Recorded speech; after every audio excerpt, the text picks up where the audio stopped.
Hey, I want to let you know that in the upcoming weeks, I have some big news. Our podcast has been dedicated to creating a platform for inclusion, and as the world has evolved, we're excited to announce that our podcast focus will be growing too. Life is all about change, the ability to act on what you believe in with courage and conviction. Stay tuned for more, but in the meantime, if you're a longtime listener, please help us grow our audience. Tell 3 friends about the show. Pause it for a second and go give us a review. Tweet, post, share.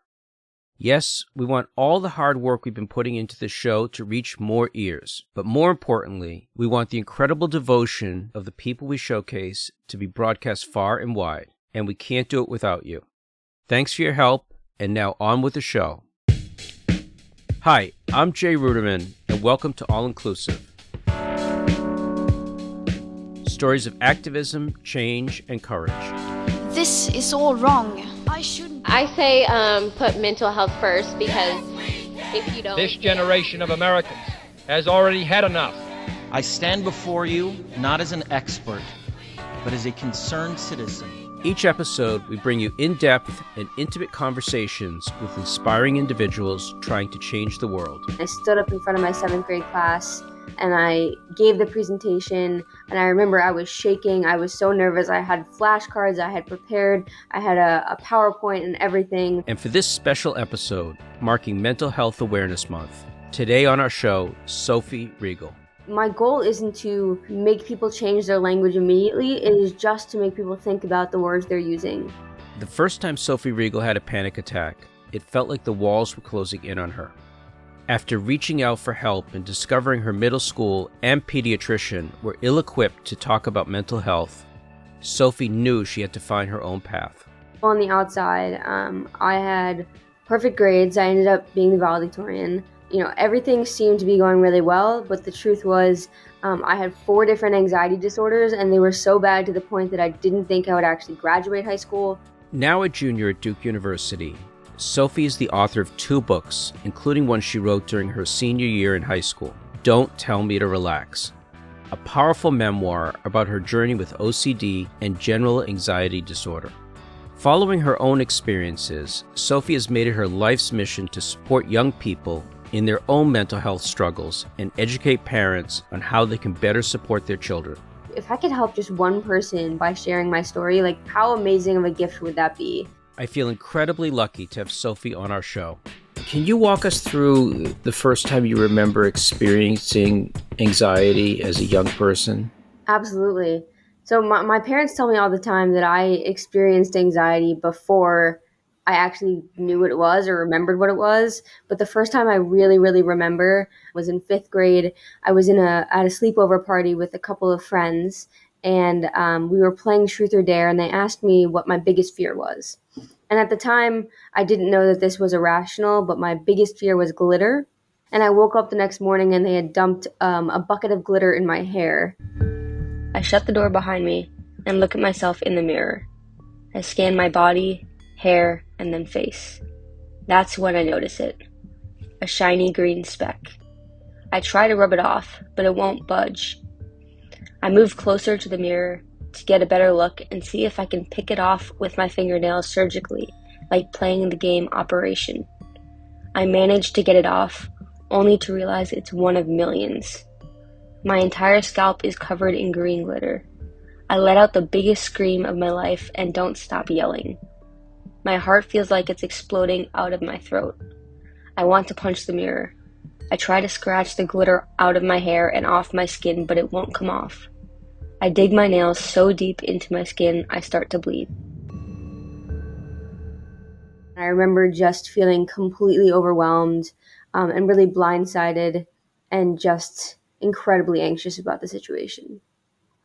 And so at this time, you did not know that this was anxiety or a panic attack. It was just a horrible experience that you were going through. Exactly.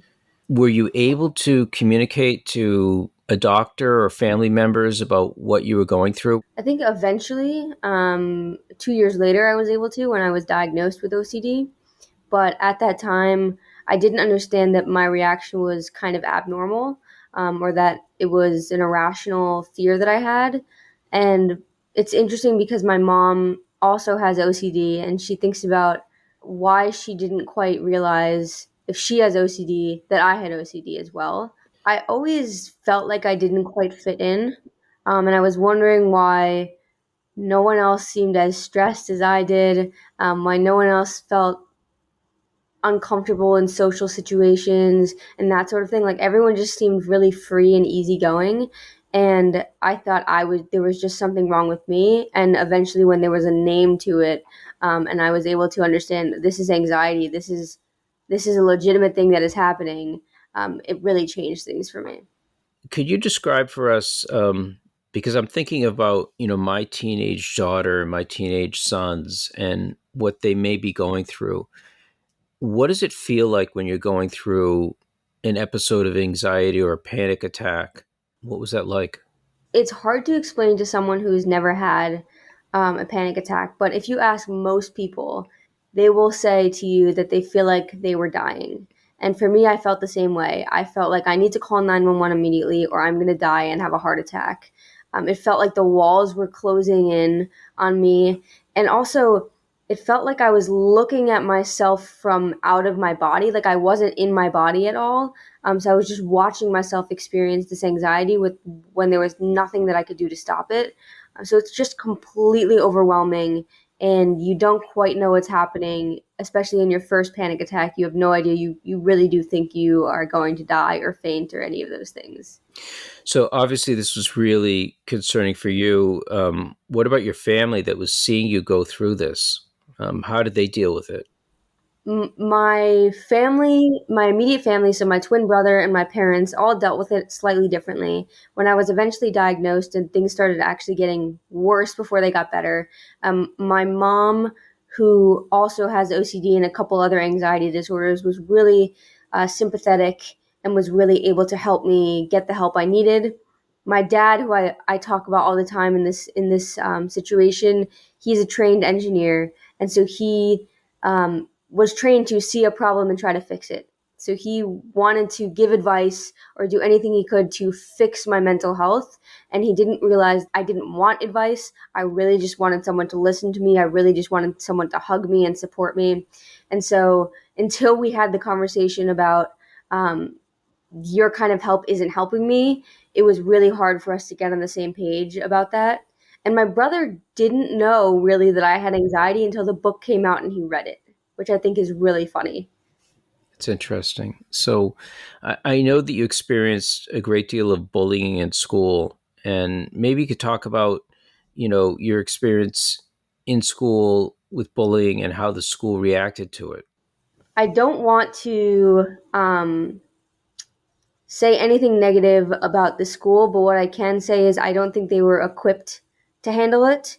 What I do know is that the kids who bullied me, I don't think they had intentions of exploiting a mental illness. I don't think they knew that it was a mental illness. They just thought, oh, this is a funny quirk that Sophie does. Let's make fun of it. Right. So I blame them obviously for being mean, but I don't blame them for trying to make fun of a mental illness.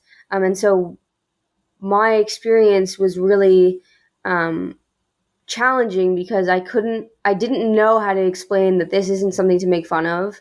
I didn't know how to go to adults and say, I have a mental illness. I felt really unsafe at school, and I didn't quite know what to do about it.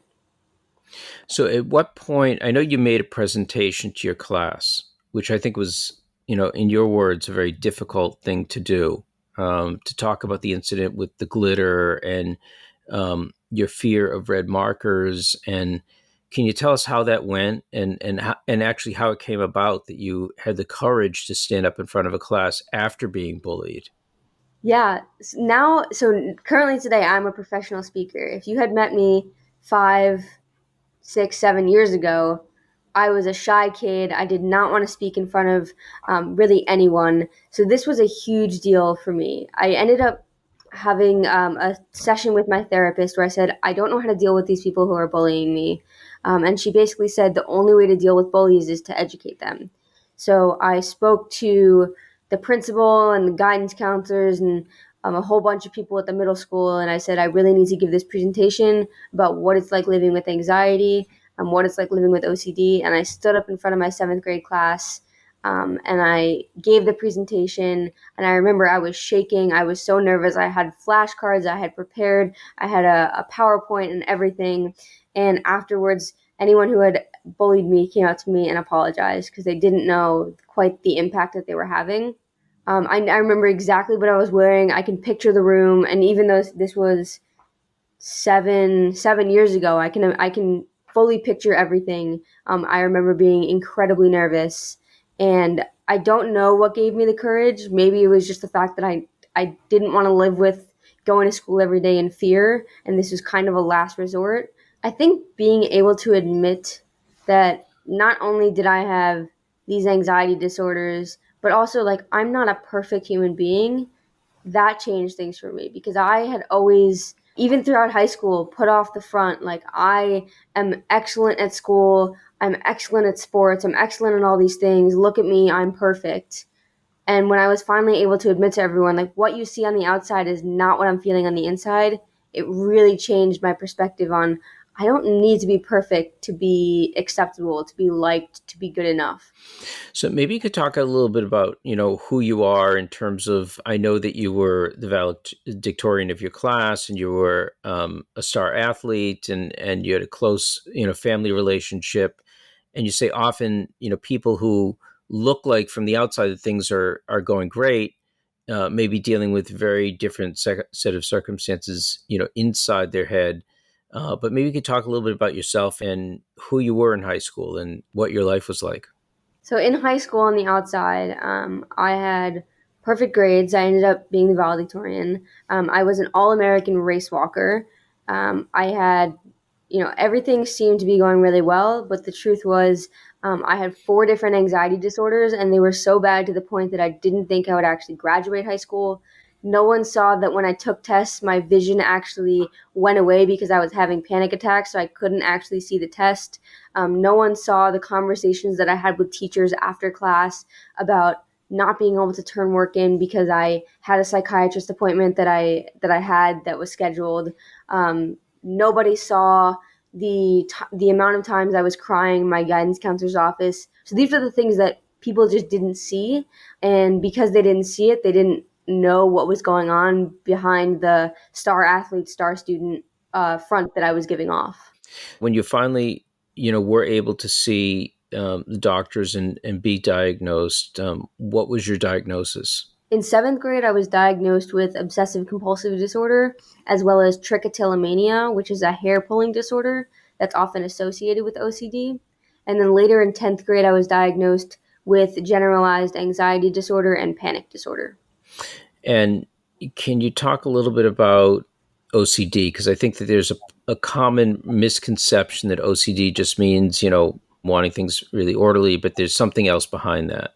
What we forget when we talk about OCD is the O part of the OCD, right? We see the C, which is the compulsion. We see people stereotypically wanting to clean things. What we don't see is the obsession or the anxiety that goes along with it. Often people forget that it is an anxiety disorder. It's not just, I want things to be neat, so I'm going to make things neat. It is, I feel like if I don't make things neat, my parents are going to die, right? There's a lot of anxiety that goes along with it that we just don't think about because that's not how it's portrayed in the media. And that's not the part that people talk about. That's not the interesting part of OCD. And do you think that your perceptions or your beliefs about counseling, about, medication changed over the years? When I first went to a psychiatrist, I was absolutely terrified of medication. I thought it was going to change parts of me that motivated me, that made me a driven student, all of those things. And I was really worried that I wouldn't be myself anymore without medication. And after finally getting over those fears, I really think that medication saved my life. I don't know where I'd be without it. And I think a lot of parents specifically are scared to medicate their kids, which is, of course, it's a valid fear. But at the same time, I didn't quite realize until the medication how much of what I was dealing with was chemical.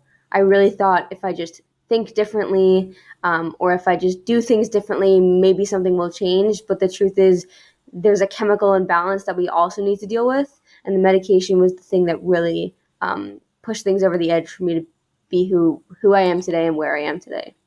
So what you're saying and your experience really strikes home with me. I'm a father of 4 teenagers, and I know that there is anxiety that they're experiencing. I know that I have a child with ADHD who is extremely fearful of medication. What would be your advice to parents who see issues with their children and really want them to lead a better life and want them to be happy, but may not necessarily know how to go about that without, forcing a situation that might make it worse? I'd say to the parents that they should get therapy for themselves. That they should talk to a professional to learn how to have these conversations, because no one teaches you how to talk to your kid about mental health. But if you talk to a professional yourself, you are getting the counseling you need so that you can go into a conversation with your kid and have the right intentions and set the right framework so that you have a comfortable and safe conversation. Right. I'm all with you because I myself am doing some counseling, and I'm all in favor of counseling and medication and having professionals help us lead a better life. But I know there's still a great amount of stigma around mental health, and even young children have adopted that stigma. I mean, these issues are coming about at a younger and younger age. Are schools equipped to deal with issues of students with mental health? Are they doing a good job at sort of steering them in the right direction and dealing with it, or are they just sort of sweeping it under the rug? I think a lot of schools have the resources that they need to deal with student mental health. For example, I know a lot of schools have programs where students can go and talk to a school counselor or whoever it may be, but that doesn't change the fact that students don't want to go to them. Right? You can have the structures and the infrastructure in place, but it doesn't mean that someone's going to use it. And what they don't realize is that the schools are not promoting it in a way that makes students feel comfortable using the resources, right? So having the resources is one thing, and that's great, but having resources to actually be used by the students is a whole other situation that I think needs a lot of improvement.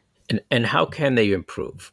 How can schools get better? I think students want to stop hearing from adults that this resource is going to change their life, that this resource is going to make things so much better. They don't care what adults have to say at this point. And that's, of course, no fault of the adult. It's just how kids and teenagers think. I really think they need to hear from their peers, right? So, for example, when I go into high schools and talk about what it's like living with anxiety, people are very grateful to hear from someone who is their age, who has recently been through high school, as opposed to a 50-year-old adult who thinks that their high school experience can be compared to a current teenager's high school experience.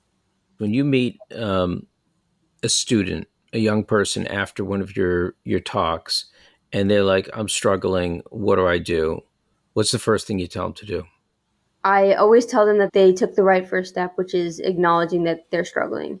And I almost always give them my email address, and I say, please email me whenever. And I am constantly fielding emails and text messages and Instagram messages from students, and I help them whenever they need help. To a certain extent, of course, I have boundaries, but I really do. I say, I'm a resource that you can use outside of this presentation. Please use this resource. We are told to just be happy and to put on a fake smile so we don't seem sad or anxious. We are taught to be ashamed of our imperfections and to hide them. Otherwise, we'll be judged. We are told that just being ourselves isn't good enough. But let me tell you something. Whoever has been telling us that is a liar. There is no need to be ashamed of our anxiety. First of all, you're not alone, because 25% of all teens have an anxiety disorder. Second, your anxiety doesn't define you. I used to feel like once I told someone that I had an anxiety disorder, they would think less of me. I thought that in their eyes, I wouldn't be perfect anymore. I now believe that after telling people about my anxiety, I've actually gained their respect. Being open and honest takes a lot of courage. In a way, You're letting people know that you have been able to accomplish everything you have with one hand tied behind your back. So I know you've talked a lot about how people can go forward and how they can deal with it, how people who are adults can respond to this. Based on your experience, what's your best advice? So my best advice for parents, I do often tell parents that having no conversation is way worse than having the wrong conversation. So put your fears to the side and have the conversation with your kid. And to have that conversation with your kid, you need to start thinking about mental health the same way you would physical health. If your kid, for example, broke their leg, you would have no problem driving them to the hospital and getting a cast for them. But when they're having a panic attack, we don't think about it as this is a physical issue. I need to see a professional. I need to get help. We see it completely differently. So when we start thinking about mental health the same way we do physical health, I think adults can have a better idea of how they can support their kid.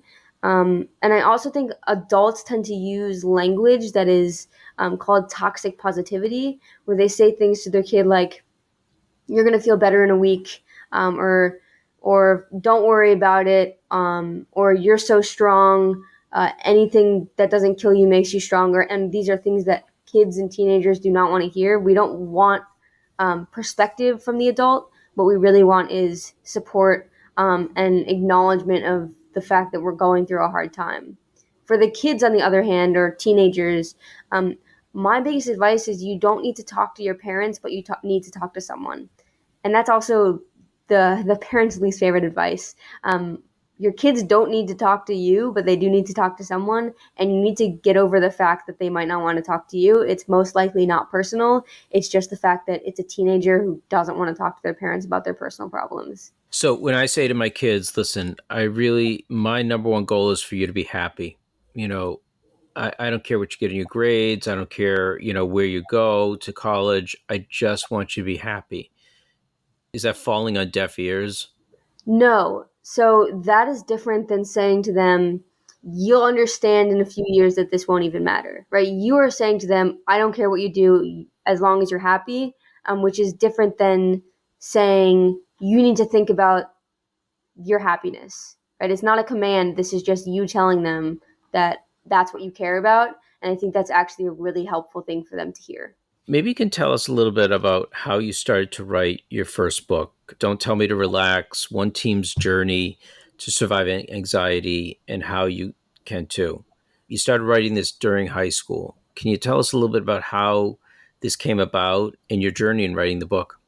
This book took forever to write for so many reasons. I really started thinking about writing this book after the presentation I gave in 7th grade, where I realized just how impactful it is and can be to educate people who don't know what you're going through. And so I had a journal and I started writing in the journal for a while, and I realized if I could help just one person by sharing my story, like how amazing of a gift would that be? So I started writing, I think ninth grade or so. And then in 10th grade, my guidance counselor gave me a free period during the day. So I had 40 minutes every day to keep writing this book. And I really just went through up to like August before my senior year. It was pretty much completed. I was thinking to myself, did I make a huge mistake? I can still stop this now. Do I want people to Google my name and this is what they see? Like, how much of myself do I really want to put out there? And so I kind of went through a little bit of just like a period of skepticism, if I was doing the right thing, if this is what I really wanted, if I was ready to put my story out there. And after talking it through with a lot of people, including my parents, I realized this is exactly what I'm here to do. I'm here to share my story so that other people know that this is what it's like, and other people who are dealing with it understand that they aren't alone in this, that this is a situation that a lot of people are dealing with. And so it got published in January, and I was incredibly proud and, of course, incredibly nervous for all these people to start reading about my deepest, darkest secrets and all the things that I went through that I never wanted anyone else to know about. And it was, of course, a very scary experience. One spring morning, I sit up straight in bed, crack my neck old school style, and reach my hands up to wipe my spring allergy crust away from my eyes like I do every other morning. But some of the crust just won't budge. Having flashbacks to the glitter situation and how the glitter was stuck to my head, I begin to panic. No. This has to come off. Oh my God, please come off. My heart starts to race. Pinching my fingernails together around my eyelashes, I begin to pull off the crust. Okay, it's coming off, thank God. I continue to pull off the crust, but in the process, I accidentally pull out a few of my eyelashes. Why does this feel so good? Maybe no one will even notice if I pull a few more. I reach back up to my eyes, grab my eyelashes between my nails and pull. I pull again, feel the pain, pull harder, feel the release of the lash, and with it, the pain goes away. Soon, there are noticeable gaps on my upper lid. Sophie, what happened to your eyelashes? My mom asks when I come downstairs. She's clearly alarmed. Nothing, I think it's just from my allergies. You know, there's always crust on my eyes when I wake up, I say, lying. Honey, allergy season is over, she says skeptically. Well, I still have allergies. Why am I lying? I flip around and run back upstairs. My face is red with shame. I reach for my hair this time and pull out one strand at a time. Pull, pain, relief. Pull, pain, relief. Pull, pain, relief. Pull, pain, relief. Pull, pain, relief. Pull, pain, relief. So, well, congratulations on that. And I know that, writing a book during high school was extremely challenging. Can you talk about the response to the book? Because I know you've done a lot of public speaking and many, many people have come up to you about the book afterwards. Just tell me the type of responses that you've been able to get. From the people that I knew or who knew of me, they were completely shocked. No one had any idea, especially like my grandparents, my aunts, my uncles, my brother. They had absolutely no idea what I was dealing with. And I think some part of them felt hurt that I hadn't gone to them and hadn't spoken to them about this earlier. And so they were really surprised to see that I had really been struggling. From people who didn't know me, especially parents, they thought this book was the first book that really gave them insight into what their kids might be going through. This book is one of the first books written by a teen that's geared towards teens as well. And so when the teenagers and kids came up to me, they said, this is exactly what I've been looking for. Thank you for sharing this, because even though I'm too scared to share my own story, like I'm so glad that I have yours to reference so that I can really talk to my parents about what's going on. So I think the book was incredibly well received. And if I got any negative feedback online, like I don't read reviews online, but if I did, that's okay. You know, I'm not going to win with everyone, but my goal wasn't to win. My goal was to help one person. And I know for sure that I have helped one person. Well, that's a very good advice about not reading reviews online, because I don't think there's anything positive that comes from that. So I know when you went to Duke, you went during the middle of the pandemic or the beginning of the pandemic, and I saw some of your vlogs that you did, which were really powerful because you documented what you were going through. This way, and some of my obsessive compulsive tendencies are coming out, and I've been pulling my hair a little bit more than I had been in the past because of my trichotillomania. There's a lot of stress going on, and all I can do is just go one day at a time. What was it like in terms of dealing with mental health issues at a time when we're experiencing a worldwide pandemic? The only word I can use to describe it, it was brutal. It was absolutely brutal. On top of my regular anxiety, I had anxiety about getting COVID and then giving it to someone and then them dying. So I had a lot of fear about so many things besides just getting A's in college and that sort of thing. And I really lost the social connection that I really needed. I just was alone with my thoughts. And when you're alone with your thoughts, they wander into places that you really don't want them to wander to. So I read a piece that you wrote, which was really, really powerful, but very disturbing, about during a panic attack that you felt like you were in prison. As I open my eyes, I see that I am surrounded by metal bars and concrete walls. I reach out and touch one of the bars to make sure I'm not dreaming, and it shocks me. Its coldness sends shivers through my entire body. As I sit up, I start to realize where I am, but I don't know how I got here. Tears run down my face, and I quickly wipe them away with the old cotton shirt I'm wearing. My feet are filthy. Covered in dirt and what I hope isn't blood, they start to twitch. My big toe digs into the wall, and as I close my eyes to focus on breaking through the wall, I hear a scream and feel something drip onto my forehead. Panic hits me, and my legs start to give out. As I put my hands on the wall to steady myself, I feel an odd indentation. When I look closer, I see hundreds of scratch marks, as if the person who was here before me tried to claw their way out. My heart is racing, and the room starts to get darker. I throw myself onto the bed before the lights go out completely. I stare at the dark ceiling for what seems like hours. My mind is empty. My body is numb. I don't think many of us understand what a true panic anxiety attack feels like. And from reading that, it feels pretty awful. Yeah, I wouldn't wish it on anyone. And for anyone who hasn't felt it, there's no words. I tried my best, but there's no words to describe how it feels. And for those who have experienced it, you know exactly what I'm talking about. You know, there's probably parents or especially teens, young adults who are afraid to speak out about mental health. What's the number one piece of advice you'd give them? You need to talk to someone, and it doesn't need to be your parents. I will repeat that over and over and over again. Everyone needs to talk to someone. I don't care who it is. I don't care whether it's a friend, an uncle, a coach, a teammate. You need to talk to someone because you cannot do this alone. Sophie Riegel, still an undergrad at Duke University, has already published 2 books. Don't Tell Me to Relax, which you've heard segments of throughout this interview, and Overcoming Overthinking, which she co-authored with her mom. We'll have links to both on our website. We are releasing this episode as part of Mental Health Awareness Month. We hope you're inspired by Sophie's words to take care of yourself and seek the help you or others may need.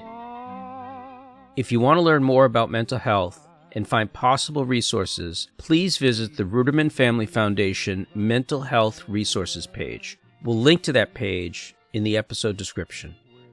All Inclusive is a production of the Ruderman Family Foundation. This show is produced by Yochai Metal, Jackie Schwartz, Matt Littman, and me, John Zulu. If you enjoyed this episode, please check out all of our previous conversations. Look up All Inclusive wherever you get your podcasts. As always, if you have an idea for a guest or just want to share your thoughts, I'd love to hear from you. You can tweet me at jruderman or email us at allinclusive@rudermanfamilyfoundation.org. Lastly, if you enjoy our show, please help us spread the word. Tell a friend or family member or consider writing a review on your favorite podcasting app. That really goes a long way. I'm Jay Ruderman, and I'll catch you next time on All Inclusive. Au revoir, but not good.